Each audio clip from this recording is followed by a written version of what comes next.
يا أيها الذين آمنوا إن تنصروا الله ينصركم ويثبت أقدامكم. Di kesempatan kali ini Pak Ustadz kita akan membahas tadi tentang warok. Warok. Wah, ini sangat jarang sekali orang mengetahui warok ini apa sih begitu. Dan sikap ini sepertinya sudah jarang. Bahkan banyak yang meninggalkan Pak Ustadz. Ya, warok. Bismillah, alhamdulillah, wassalatu wassalamu ala rasulillah wa ashabihi wa mawala ba'd. Ya, sikap warok inilah merupakan salah satu sikap yang mesti dimiliki setiap muslim ya. Saat ini mungkin definisi sederhana yang mungkin mudah kita pahami, warok ini levelnya lebih tinggi dibanding yang biasa-biasa saja. Warok ini sudah masuk ke level dia mulai meninggalkan perkara-perkara yang meragukan, perkara-perkara yang syubhat, atau bahkan sampai level perkara yang mubah saja kalau ternyata itu dapat mengganggu ya kualitas ibadahnya atau merusak akhiratnya, maka dia tinggalkan. Nah, inilah memang perkara yang saat ini orang sudah tidak memperhatikannya lagi, terutama dalam mencari harta, dalam dalam bekerja. Kalau kita tidak memiliki sikap wara' ya hajar terus ya, tak memikirkan lagi mana yang halal dan mana yang haram ya. Maka perkara wara' ini disinilah yang perlu kita angkat kembali ya, bagaimana seharusnya kita sebagai seorang muslim agar kita benar-benar menjadi hamba Allah Subhanahu wa taala yang berkualitas ya. Dan inilah yang memang kita bisa ambil teladan dari Rasulullah sallallahu alaihi wasallam, dari para sahabat dan para ulama-ulama terdahulu. Ya, bukti kalau mereka benar-benar memiliki ilmu adalah terbukti dari sikap warok mereka.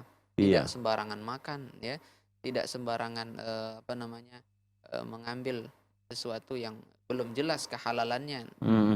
Nah, yang saat ini terlihat adalah yang sudah jelas haram saja masih dihajar terus. Iya, betul Pak Ustaz. Kan berkilah dengan alasan misal satu perkara yang banyak sekali di Indonesia ini yang jelas sekali haramnya, seperti riswah ya. Riswah ya. Sogok menyogok ini. Betul. Ya, ada yang menganggap itu bukan riswah atau dianggap hadiah begitu. Hadiah ya. Jelas sekali.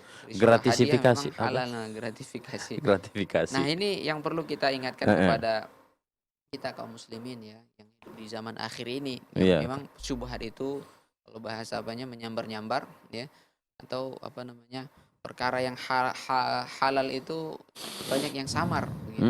Maka sikap wara' inilah yang menjadikan seorang muslim hati-hati, tidak sembarangan ya. Kita dalam mencari harta ini terutama banyak sekali orang yang terjatuh ke dalam perbuatan yang haram begitu. Karena tidak diketahui perkara tersebut apakah itu halal atau haram. Banyak sekali praktik-praktik muamalat kontemporer saat ini ya yang masih ada syubhatnya ya. Maka bagi seorang muslim yang memiliki sikap wara' ini dia tinggalkan sebagai bentuk kehati-hatian ya. Para ulama mendefinisikan wara' dengan banyak ya definisi, diantaranya dengan menjelaskan hadis-hadis Rasulullah. Bagian mereka mengatakan wara' itu tarku ma la ya'ni, meninggalkan perkara yang tidak ada manfaatnya, baik manfaat dunia maupun manfaat kehidupan akhiratnya. Sebagian lagi mendefinisikannya dengan hadis Rasulullah mengenai perkara yang meninggalkan perkara-perkara yang syubhat ya. Dalam hadis Rasulullah kan pernah disebutkan innal halala bayyin wa innal harama bayyin wa bainahuma umurun mushtabihat. Sungguhnya segala yang halal itu sudah jelas dan yang haram itu sudah jelas. Dan di antara keduanya ada perkara syubhat. Faman ittaqa syubhat qad istabara li dinihi wa irdihi. Barang siapa yang menjaga diri dari perkara syubhat, maka sungguhnya dia telah menyelamatkan agama dan kehormatannya. Ya, itu definisi wara' secara sederhana ya. Dia bukan hanya sekedar meninggalkan yang haram-haram.